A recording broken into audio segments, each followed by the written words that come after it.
India is an assault on every single sense that you've got. It's just humbling, totally humbling in a really big way. Well, the people are just incredibly beautiful. Yeah, friendly, awesome and mad. I think, yeah, that probably sums it all up. You know, these guys are crazy, but they're just so friendly and genuine. It's organised yet chaotic. It's developed and yet third world. It's everything that is wrong with a nation, and yet it's everything that a nation should be. It just opens them up, you know. Shows people a different way of life, shows that we don't all have to chase around and not see our family, not see our friends, live our life in a blur for money and then die.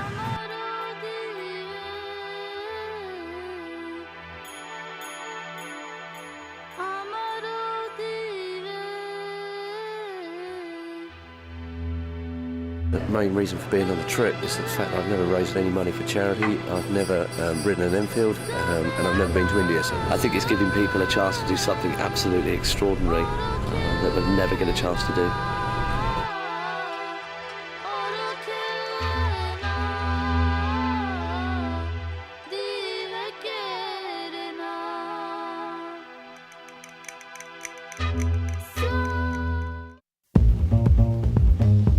It's February the 26th, 2003, the Malabar coast, southern India.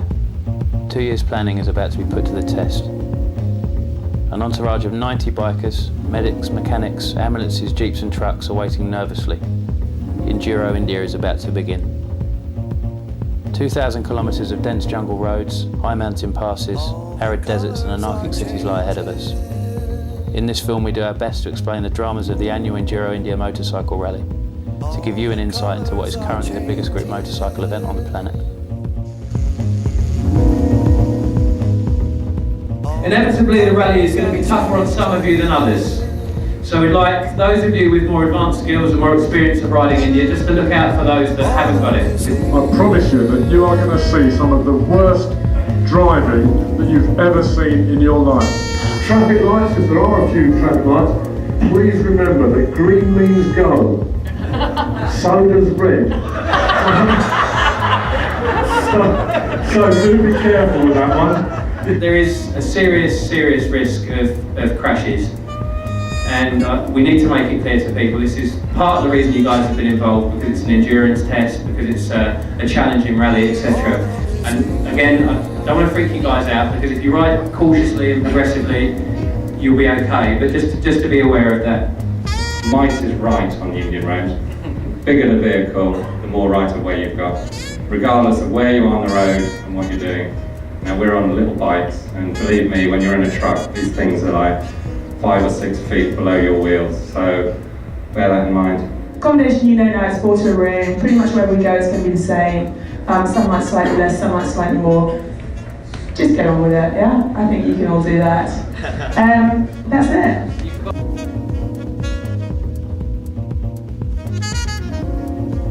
What's happening tomorrow, my God? Well, we're going to ride. We're going to go on a bike ride. We're going to go up to Uti, which is Old Hill Station, which supposedly was where the old Europe... Oh, was it the day after? Oh, no, you fucked me right up, man. I was just going to go into my little spiel. Okay, well, I don't really know where I'm going tomorrow then, by the sound of it, does it? Just short of 2, 3, that's 4, that's 5.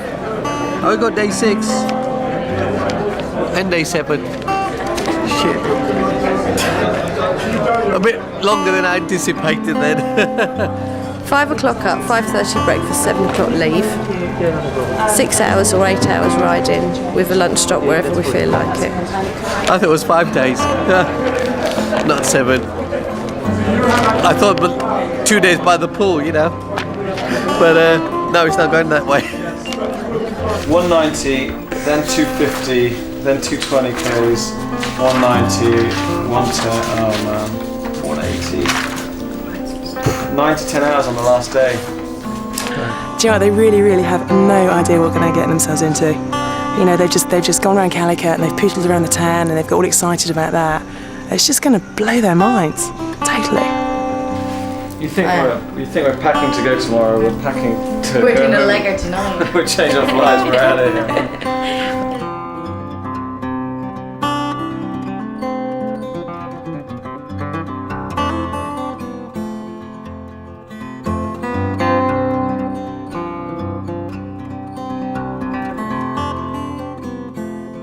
Now I'm feeling nervous. Not really, are you? Yeah, a lot of trepidation. I lay there trying to get to sleep last night and I went through every crash that's possible to have on an Enfield in my head before I got to sleep. Well, that means you're not going to have any. I hope so. Just seeing all these people, all these bikers getting ready, just so excited, so amazing. This is unbelievable. I can't believe I'm here. Oh, we're starting out on the adventure. No idea where we're going. Out in the wilderness though, so looking forward to it.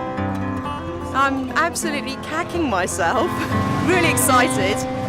Just, I can't believe it's actually here, and if I survive this day, I will be amazed.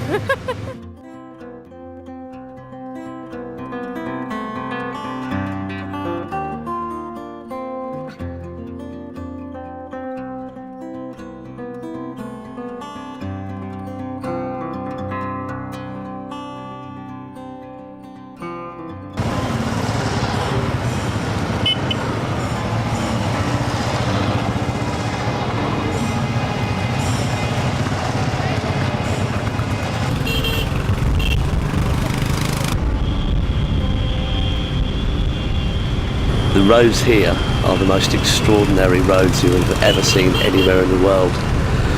From one moment to the next, you have no idea what's going to happen. There are no road manners. A friend of ours who's just come on the trip, and before he left for India, he typed into Google riding in India, and up came a government handbook on actually riding tips, do's and don'ts. And basically what it said was adherence to the road rules causes misery and occasionally fatality. That's in a government handbook. That's quite awesome. It's only in India could that happen, you know, so. Left the Taj Hotel. We're now on the, got a police escort through the town. That's why there's not a lot of traffic, even though it is early in the morning anyway, so you wouldn't expect a lot of traffic, but it'd be a lot more chaotic than this normally. We're now making our way onto the main highway, or one of the main highways, which will take us off towards the Jungle Hut, which is our next destination.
I'm very, very excited about being here. And what I'm enjoying is watching everybody smiling a lot. I think that's the thing about Kerala. The people here, they have very little, but they look like they've got a lot more than we have.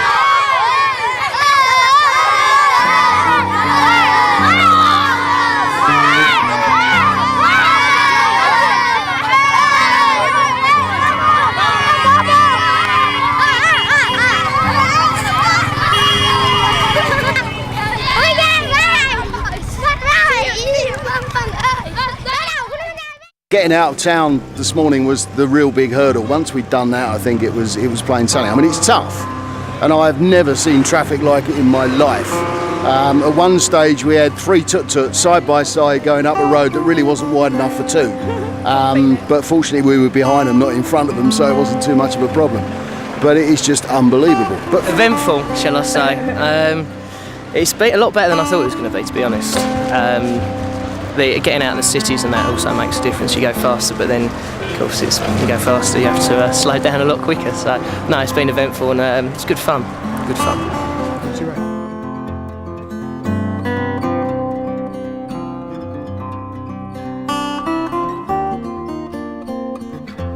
Day 1 is over. Actually, day 1's been great.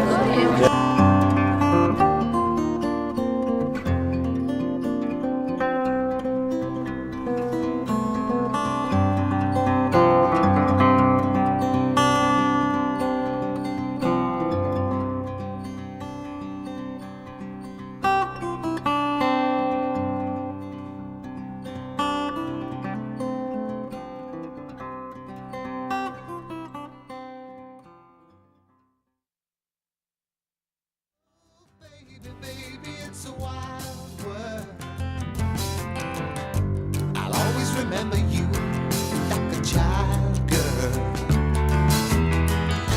You know I've seen a lot of what the world can do, and it's breaking my heart in two, because I never want to see you sad, girl. You can't really go wrong, but be very careful. Make sure you get in the right gear before the bend, because once you've committed yourself to the bend, it's very difficult to change gear halfway through.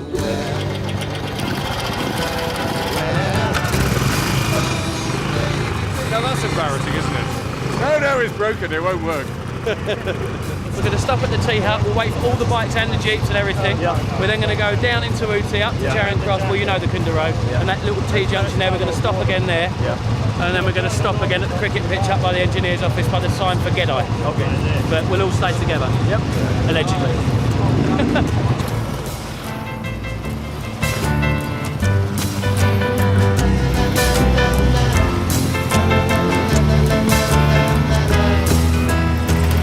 I love you, but if you want to leave, take good care. Hope you make a lot of nice friends out there. Basically coming down about 100 hairpins into a wildlife reserve, which is where the forest checkpoint is. We're not open to foreigners at all.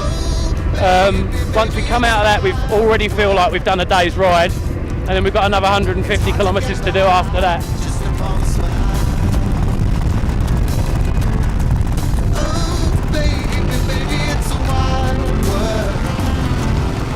When you're on your own on a fit young bike, you know, that's in good order, you can fly up these hills, but this one we're going to be doing this kind of speed, which is probably actually pretty good because we've got about 100 people behind us.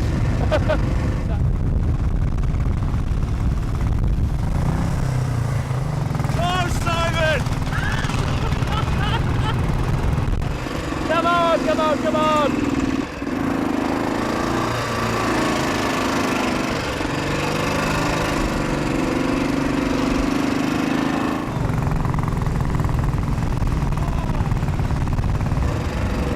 Just hairpin after hairpin after hairpin. Come on!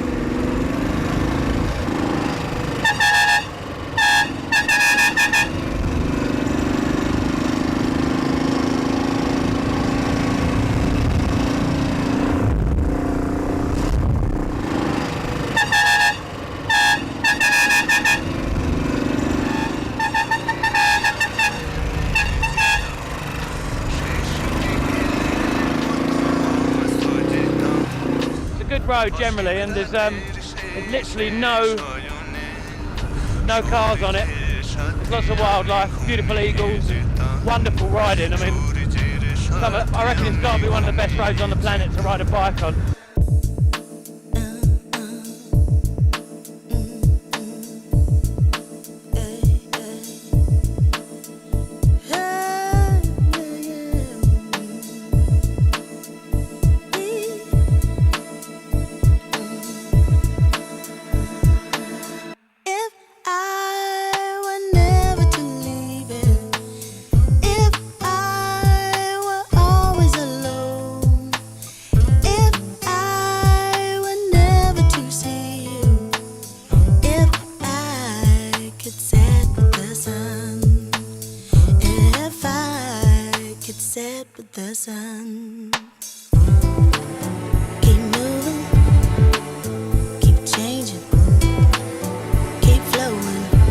Just come around that bend and just walk straight into that. Absolutely unbelievable. It's just amazing. You just can't believe it. The roads are so good, and then the scenery is spectacular, and then you come around the bend, you can't think that it'll get any better, and then you get a view like this. Oh, I'm blown away.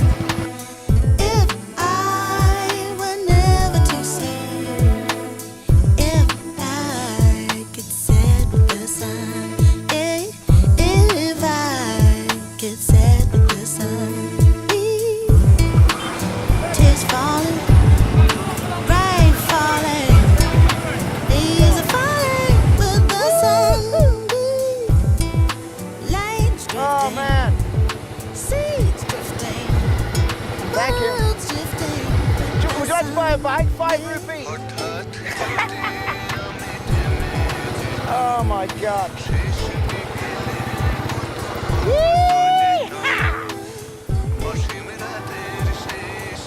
Oh my God. Oh. Is that good? Awesome. Fucking.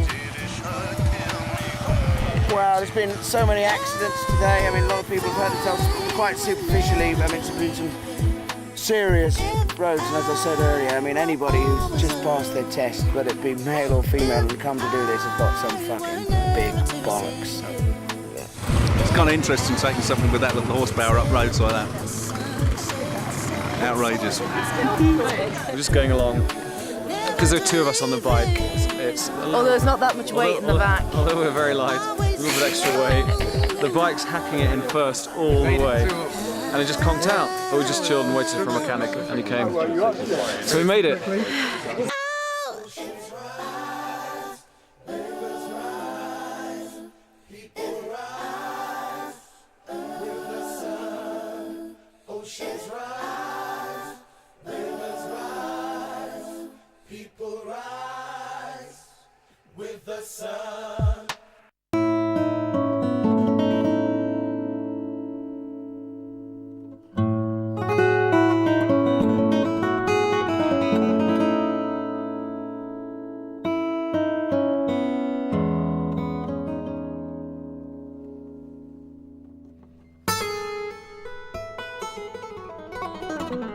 This is why we're here. This is the hospital that we've been raising the funds for. They're building it as we speak. Unfortunately, they're not too far advanced, less than we thought, but it's nice to be here. This is where the money's going. Well, certainly most of mine is anyway.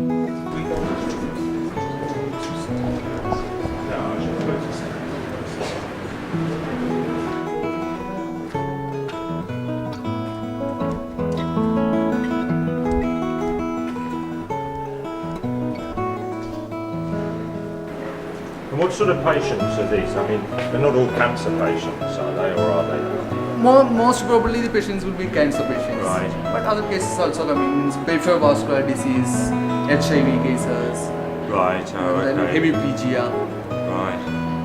Oh, who needs palliative care? Right. We are in the terminal stage. Right. That we are caring here. You only have to just walk into the kind of what we would call the fracture clinic, I suppose, and your heart goes out to them. It's just, you can't know, you just don't believe how they're going to survive, you know. It's, and yet they're so friendly and want to see you. They wave and smile, although they're all in pain. Very emotional.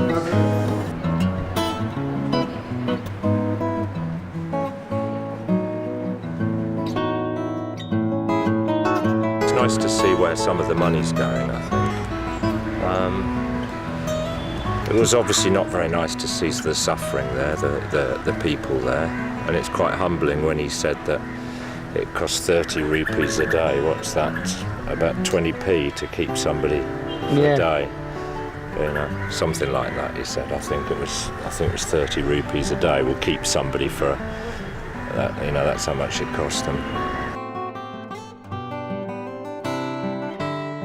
Certainly puts a different perspective on life for you. There's no question about that. I think that you just don't know how easy we have it.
Ya no malmiten a mí.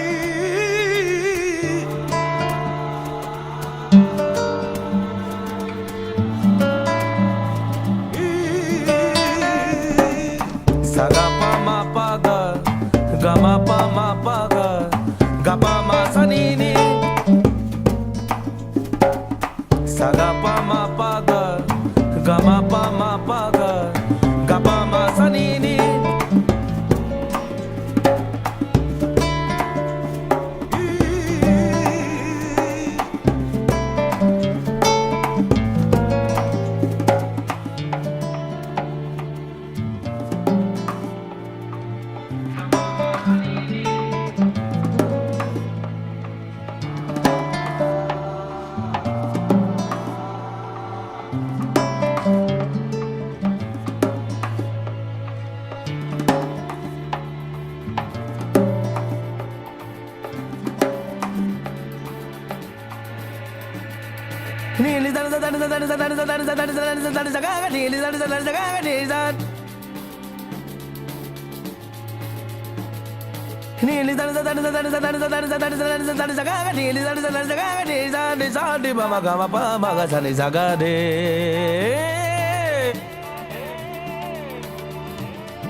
I only eat meat.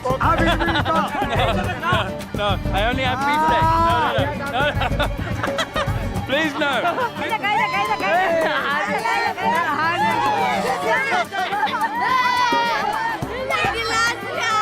I think we won't make India. When you pull into that village today, and you've just got everyone in the village, all the little kids, the older people, they're all waving, they're all so happy, and I don't think you go anywhere that you see so many smiles. It's unbelievable.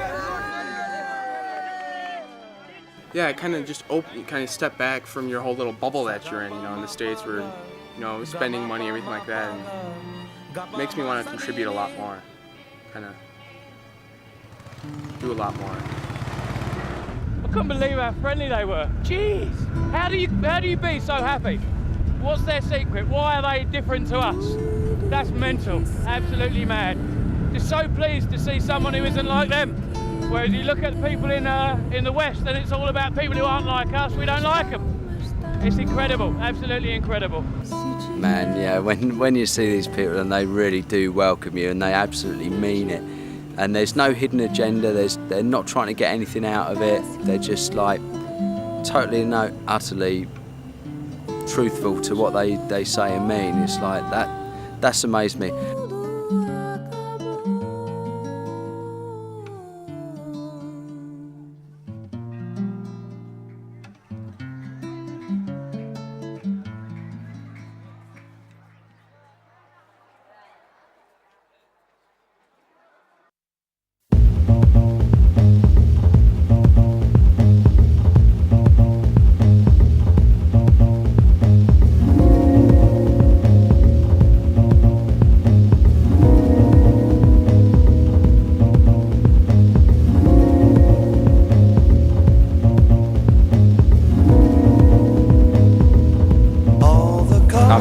Happy chappy, yeah.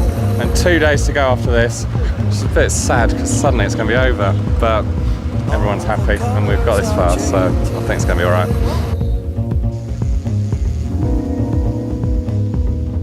All the colors are changing.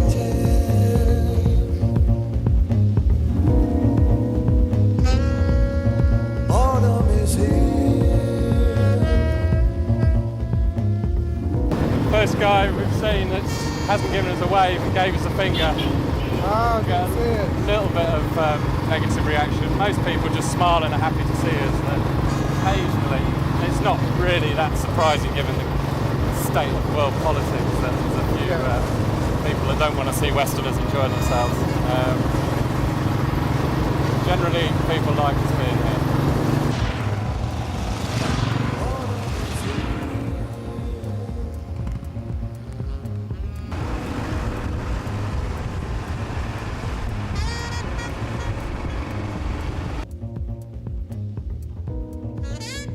Well, on the road we've actually got 5 resources. We've got 3 ambulances, me on a motorcycle, and a doctor who's in the forward control or race control vehicle. They're all manned by 2 paramedics, 1 nurse and 2 doctors. So we've got a doctor front, doctor rear, the paramedic and nurse in the vehicle in between, and I'm in between them at some stage. Hopefully anything that happens between the entire endurance, we can actually get to it within minutes.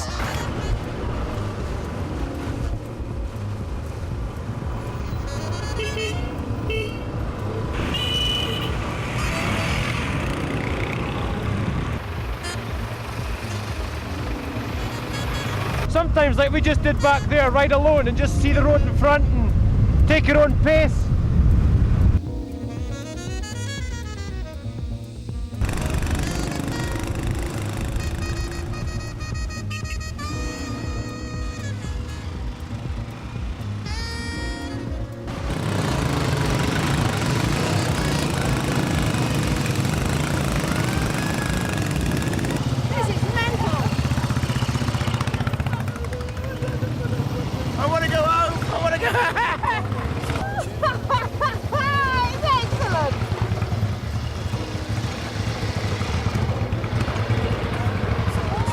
I was getting concerned, but you end up playing follow the leader, just thinking like, no, this can't be right, this can't be right. But yeah, the other people keep going, you think, well, maybe.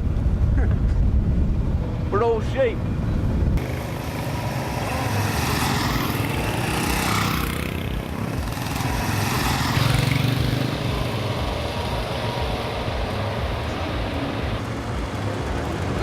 They block up the entire road, both sides. It takes ages to clear. It's amazing. And still, no road rage. Oh, beautiful. Go! Oh, lovely.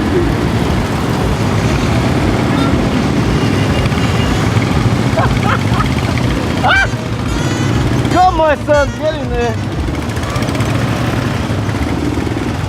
Full rev. But there's no animosity, there's no road rage. That's the other weird thing. It's like, if that had been in England, you know, somebody pulled out in front of you, you bib your horn, you give them 2 fingers or whatever. Over here, they just smile at you. It's, you know, and the truck overtaking a bus or whatever, again, there's no animosity. They're not doing it to try and knock you off. They're doing it because they just want to get in front. They just want to get somewhere. Even though they may stop about 100 yards down the road, you know? Oh, it's just crazy. Absolutely crazy. When I let these guys go off to around Calicut and to Capad Beach and everything like that, it's like letting kids go off. My kindergarten kids go off to school. And when we started the trip, it's like letting them go off to secondary school. And like a real mum, I kind of panic and worry. And in 1982, I can't remember his name, but a journalist at the Falkland War basically turned around and said, I can't disclose who or what, but I counted them out and I counted them back in again. And that's how I feel. Every single person on this trip is precious to me, and I count them out in the morning and I count them back at the end of the night. We are on our last day going into Calicut, and I feel a certain apprehension in the air with all the riders. They're realizing that it's coming to the end of the trip, and this could be the highway day where there'll be lots of traffic. So we're all hoping, praying that we make it back in safely today. Saying it's a sort of a real mixed feelings. There's a degree of elation that it's the last day and we've made it this far, but I actually want to keep going. All right, today is a really hectic day. I wanted to get you guys out a little bit earlier than this, but unfortunately it hasn't happened. I can't stress enough that you just got to take it as easy as you can. It really is mental out there. Me and Charlie have ridden it several times and it still shocks us every time we do it. So please be careful. What I would say, and I've said this before but I say it again, when you're overtaking, make sure that you've got enough room. Don't let anything go to chance, because stuff happens on this road that hasn't happened during the rest of the trip. It's quite wild driving basically. So if you're overtaking something, make sure that they aren't about to overtake a person, a cyclist or a tuk-tuk, because you will find yourself pushed off the road into oncoming traffic. And again, that's not pretty. And we're just about to go up one of the most dangerous roads in the world, the National Highway number 17, the most dangerous route in South India.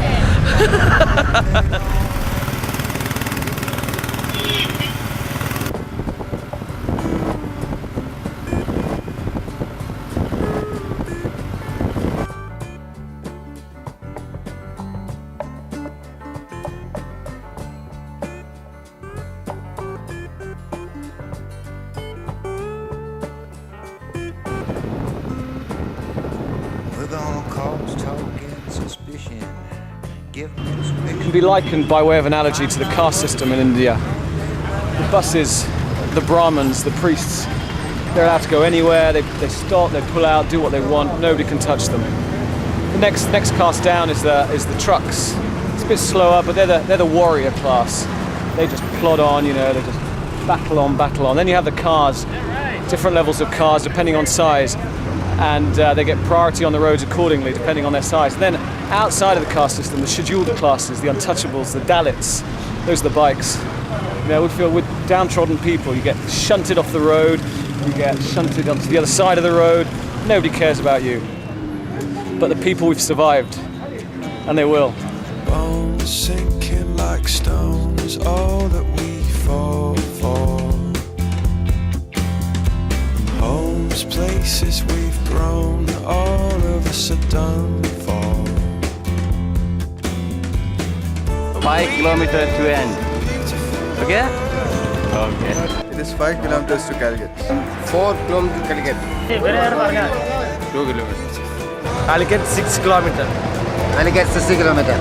Calicut 60 kilometers. Sinking like stones, all that we fall for. Homes, places we've grown, all of us are done for. We live in a beautiful world.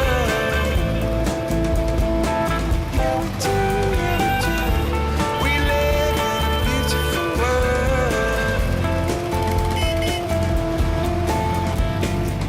I've done lots of things that an adrenaline does, but I have never been had so much sort of adrenaline for so long.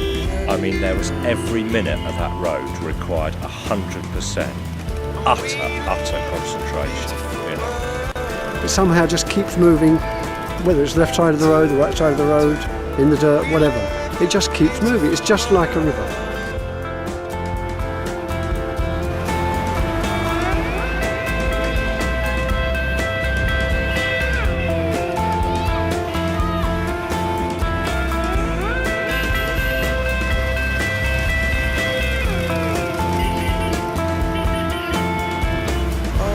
All that I know, there's nothing here to run from.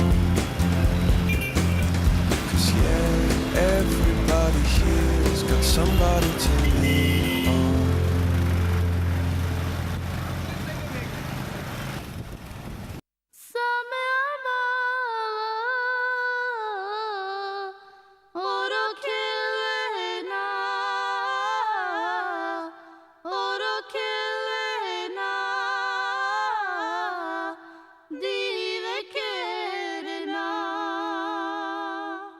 When I first spoke to Simon, and bear in mind I didn't know Simon, I spoke to him on the phone. Simon said, you know, Steve man, India's, you know, going to reach out and grab you.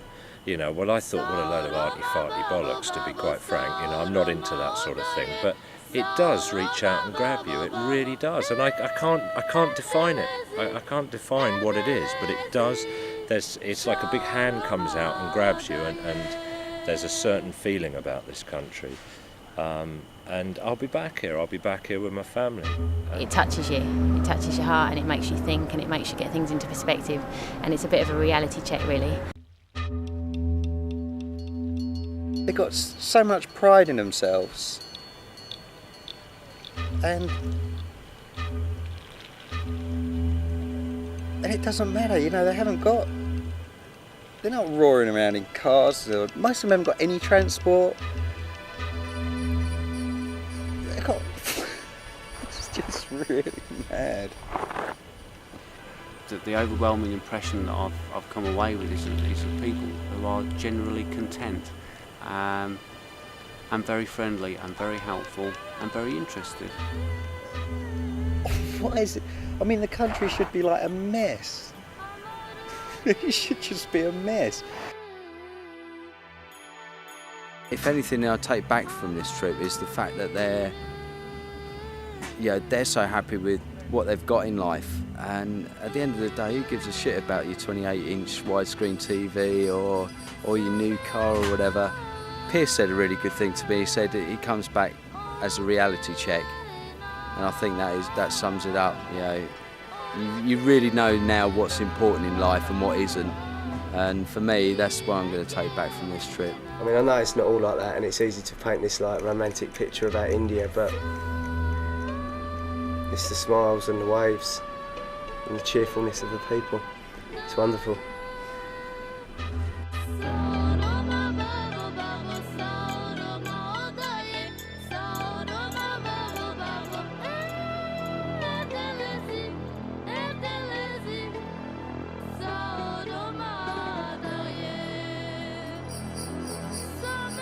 I think what this trip really brought home to me was, and cemented with me, was my willingness and desire from this point on in my life to do more for other people. People say it's going to be a life-changing experience. I don't know whether it's the dramatic things that will change. But I think it's the little subtle things that make you a better person. I think that's what's going to change. I've been a capitalist my whole life. I've been successful, and it's time to pick a different route. And I think it's to start giving back more.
How am I going to go home and explain to anyone what it was like? How can you? You can't.